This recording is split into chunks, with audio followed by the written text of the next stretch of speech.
સુરતની વાત કરીએ તો સુરતથી હાલ મહત્વપૂર્ણ સમાચાર સામે આવ્યા છે। સુરતથી આ મહત્વપૂર્ણ વિગતો સામે આવી, જ્યાં બેંકની કીટ વિદેશ મોકલવાનું કૌભાંડ સામે આવ્યું છે। કાપોદ્રા વિસ્તારમાંથી આ કૌભાંડ ઝડપાયું છે, ત્યારે અત્યારે પોલીસ દ્વારા વધુ પૂછપરછ હાથ ધરવામાં આવી છે। સાયબર ફ્રોડ માટે રાજસ્થાન વાયા દુબઈનો ખેલ અત્યારે સામે આવ્યો છે। શ્રમિકોના નામે બેંકની કીટ મોકલવાનો ખેલ અત્યારે પ્રકાશમાં આવ્યો છે। ભારતની બેંકમાં ખાતું ખોલી વિદેશથી આ પ્રકારનો ખેલ ચલાવવામાં આવ્યો છે। આ સમગ્ર કૌભાંડ પરથી પર્દાફાશ કરી દેવામાં આવ્યો છે।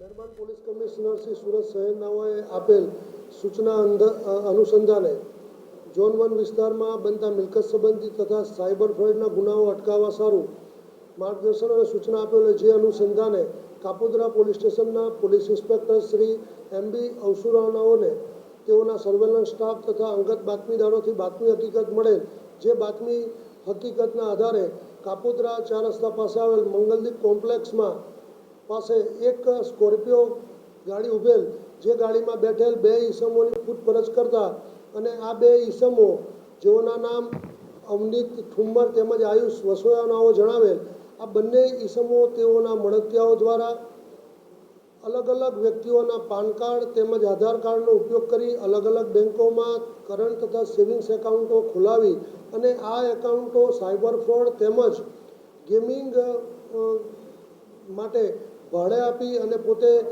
કમિશન મેળવતા હોય અને આ એકાઉન્ટોનો આવી રીતના ગેરઉપયોગ કરતા હોય, જે અનુસંધાને તેઓની પ્રાથમિક પૂછપરછ કરતા આ એકાઉન્ટો તેઓ ભારતમાં તથા ગુજરાત રાજ્યની બહારના અન્ય રાજ્યોમાં અન્ય વ્યક્તિઓને ભાડે આપતા હતા અને તેઓ આ પેટે કમિશન મેળવતા હતા।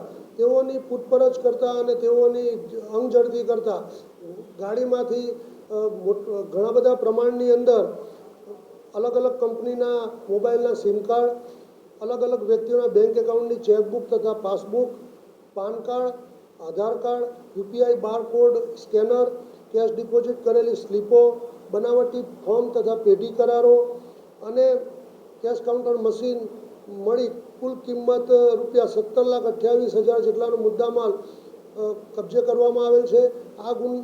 આ હકીકતના આધારે કાપોદ્રા પોલીસ સ્ટેશન ખાતે BNSની કલમ 318(4), 363(2) વગેરે મુજબનો ગુનો રજીસ્ટર કરવામાં આવેલ છે અને હાલ આ ગુનાની તપાસ second point Shri MR Solanki Kapodra police સ્ટેશનનાઓ કરી રહેલ છે।